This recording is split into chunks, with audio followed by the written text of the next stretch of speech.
Olá! Hoje eu tô aqui para gravar um vídeo sobre as barreiras da comunicação.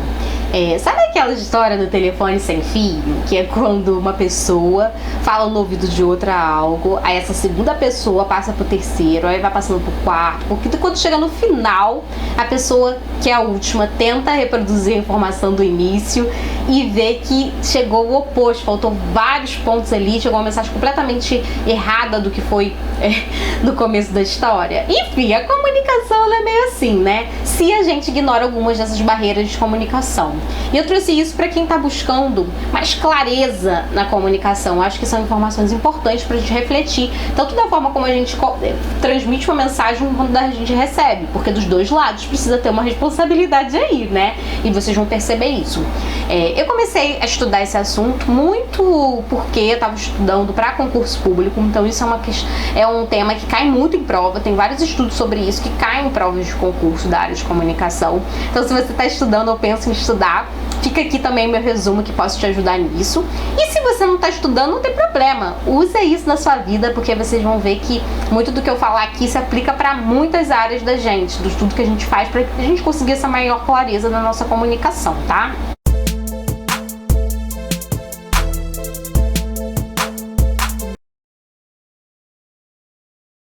E aí, no processo de comunicação, o que a gente tem que entender? Existe o emissor, que no caso sou eu aqui falando com você uma mensagem, né? Que tá aí no meio do caminho. Então, no caso, são esse resumo das barreiras da comunicação. E tem o receptor, que é a pessoa que tá aí do outro lado, no caso você, que tá recebendo esse conteúdo e vai entender esse conteúdo aí, absorver essa mensagem que tá no meio do caminho, né? A gente tem um canal, que é, no caso aqui, a internet, o próprio YouTube, né? Que tá proporcionando aí que esse vídeo chegue até você. E dentro do canal a gente também tem o nosso idioma, né? A nossa linguagem que a gente está utilizando, né? Então, se eu falasse aqui esse vídeo em inglês, quem fala português não ia entender a mensagem. Então a gente também tem que ter cuidado aí com a língua que a gente usa, o idioma, enfim, né? Porque faz parte aí do código da nossa mensagem, né? A forma como ela é transmitida. E dentro disso tudo, a gente tem alguns ruídos que atrapalham que o que eu falei aqui chegue até você. Às vezes, você não vai entender bem o que eu quis dizer por questões desses ruídos, que podem estar aí no momento que você recebe, pode estar aqui na hora que eu falo. Então, a gente refletir sobre isso ajuda muito a gente pensar, entregar essa melhor mensagem possível, sem ruídos, e também, quando a gente for receber, pensar se a gente está com algum ruído aí que possa atrapalhar aí essa recepção da mensagem, tá? E aí eu vou resumir aqui os principais e depois vou me aprofundar em alguns extras aí que tem a ver com o universo corporativo. Mas os principais, começando pelo físico, a barreira física, que é o ambiente que a gente tá. Então, por exemplo, se eu tô num ambiente muito barulhento, ou você tá aí escutando esse vídeo, mesmo que eu tenha gravado num lugar super silencioso, no meio de uma obra, ou de uma festa, ou num lugar super barulhento, é claro que você vai ter dificuldade de absorver a mensagem. Porque você às vezes não vai nem conseguir ouvir o que eu tô falando direito. E se eu também gravar essa mensagem num lugar barulhento, você não vai nem conseguir ouvir direito o que eu tô falando, entender bem, por conta, né, de justamente tá muita poluição sonora e você não conseguir receber essa mensagem da melhor forma possível. Então o primeiro ponto é esse: lugar que você está gravando essa mensagem, transmitindo essa mensagem. Serve para uma ligação de telefone, enfim, gravação de áudio, enfim, diferentes situações. A segunda barreira é a fisiológica, que tem a ver com fatores humanos internos. Então, às vezes até condições de saúde. Se eu tô com uma dor de cabeça, por exemplo, muito mais difícil eu prestar atenção em algo de que a pessoa tá falando comigo. Ou realmente, se eu, por exemplo, tenho dificuldade de escutar, as pessoas que, por exemplo, são surdas, por mais que eu fale muito alto ou tente fazer aquela mensagem ser o mais clara possível, às vezes essa dificuldade dela escutar pode interferir sim na forma como ela vai interpretar. Lembra da velha surda da Praça Nossa, que entendia algumas palavras erradas? Isso pode acontecer. Então isso pode ser realmente um ruído aí que tem a ver com alguma barreira fisiológica do ser humano que está recebendo ou transmitindo essa mensagem. A barreira é psicológica, que eu acho que hoje em dia é a que mais afeta aí as interpretações das mensagens, porque se muitas vezes uma palavra, ou eu tenho uma crença, ou eu tenho, enfim, não estou num bom dia, estou irritada, por exemplo, e de repente a pessoa veio falar na melhor das intenções comigo sobre um assunto e eu já interpretei aquilo de uma forma negativa, vou lá e dou uma patada nela super grossa, isso tem a ver com uma barreira psicológica. Às vezes eu não tô bem psicologicamente, né? E aí falar com o outro, por exemplo, se você vai falar com alguém que no meio de uma briga, às vezes a pessoa não vai prestar atenção no que você está falando, por mais que você tenha a melhor das intenções, porque existe a barreira psicológica, que também tem a ver com as interpretações que as pessoas vão fazer das mensagens, os termos que são usados, e a gente tem que entender tudo isso antes de transmitir e até também entender, quando a gente recebe a mensagem, tentar tirar ao máximo essas nossas visões de mundo para poder focar realmente no que está sendo dito. Às vezes isso vai ajudar bastante no processo. Outra barreira importante é a semântica, que tem a ver com os termos que a gente usa. Às vezes você vai usar um termo muito técnico para uma pessoa que é muito leiga e ela não vai entender o que você está falando, por mais que você tenha a melhor das intenções. Então, principalmente para os professores, educadores, eles acabam tendo um papel muito cuidadoso nisso, porque precisa ser o mais claro e simples possível. Se a pessoa realmente não tem conhecimento avançado, você tem que usar primeiro começar pelo básico, para a pessoa depois chegar no nível mais avançado. Então, às vezes você vai conversar com o advogado, ele usa aqueles termos super difíceis, ele não está conversando com outro advogado, às vezes ele está conversando com uma pessoa que não estudou direito como ele, né? Então, tentar trazer o máximo para os termos e simplicidade da vida daquela pessoa ajuda muito nesse processo de comunicação, até para que as pessoas consigam se comunicar aí da melhor forma possível e se entenderem, né? E aí, como eu falei, também temos algumas outras barreiras que ficam muito claras em ambientes organizacionais, empresas, né? Que tem muito a ver com trabalho em equipe. E eu vou trazer até como um complemento pra gente poder se aprofundar um pouco mais nesse assunto. A primeira barreira é a pessoal, que tem a ver muito com a personalidade das pessoas na equipe. Então, às vezes, eu sou uma pessoa muito pacífica, que não gosta de conflito, e a pessoa que, enfim, eu preciso trabalhar, meu chefe, por exemplo, é uma pessoa muito dominadora, que quer as coisas pra ontem, enfim, quer as coisas do jeito dele.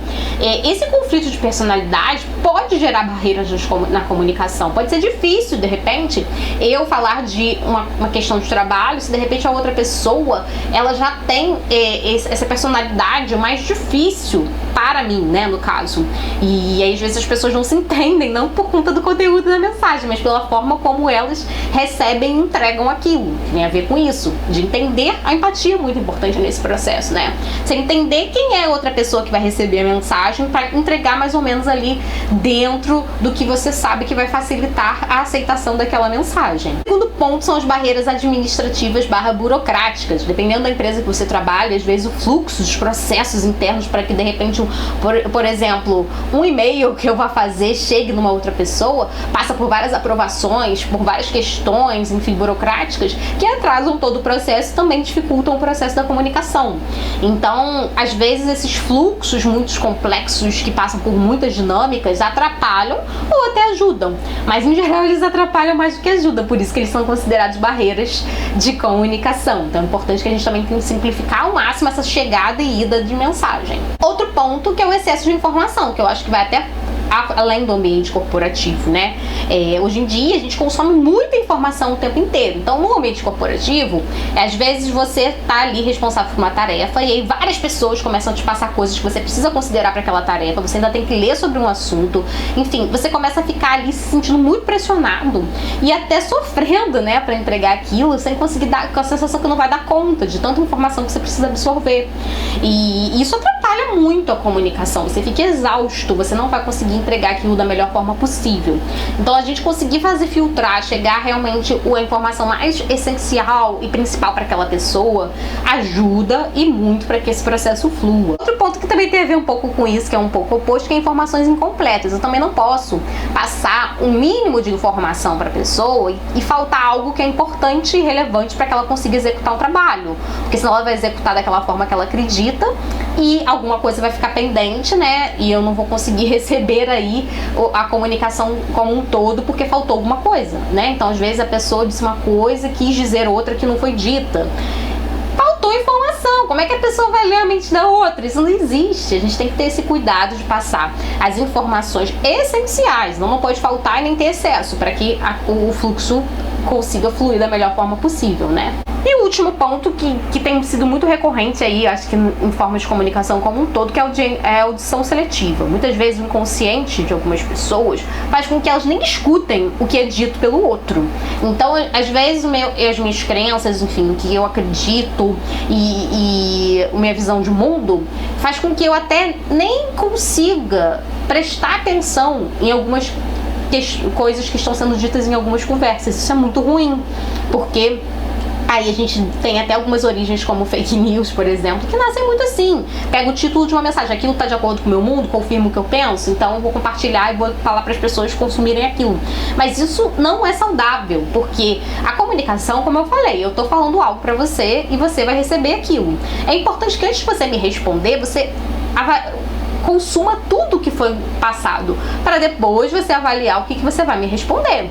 E senão, a audição seletiva é você ignorar alguma coisa que está ali na mensagem e que pode ser muito importante para compreensão total do que está sendo dito. Então é muito importante que a gente tenha esse cuidado também, realmente preste atenção e observe tudo que está sendo dito e não comece a fechar aí o seu olhar e sua audição e todos os seus sentidos para o que não é do seu ponto de vista, que você, por exemplo, não acredita, não concorda, porque existe uma informação ali no meio do caminho também que pode ser relevante para que você entenda tudo que está sendo dito. Enfim, quis resumir aqui as barreiras da comunicação para que a gente possa pensar e ter mais clareza das nossas circulações aí de conteúdo e também da nossa comunicação, que eu acho que vale muito para nossa vida pessoal, para os nossos relacionamentos, não só profissionais, mas pessoais. Eu espero que esse vídeo tenha te ajudado. Se você vê que tem gente que tem dificuldade de se comunicar, compartilha esse vídeo, marca essas pessoas aqui, pede para elas assistirem, enfim, manda no WhatsApp, manda em outras redes também. Espero que seja útil, que o máximo possível de pessoas consiga acessar esse material, que eu acredito ser tão importante, não só para quem está estudando comunicação, mas para quem se comunica. Enfim, deixa aí nos comentários também sugestões, dúvidas sobre isso e até o próximo vídeo. Tchau, tchau!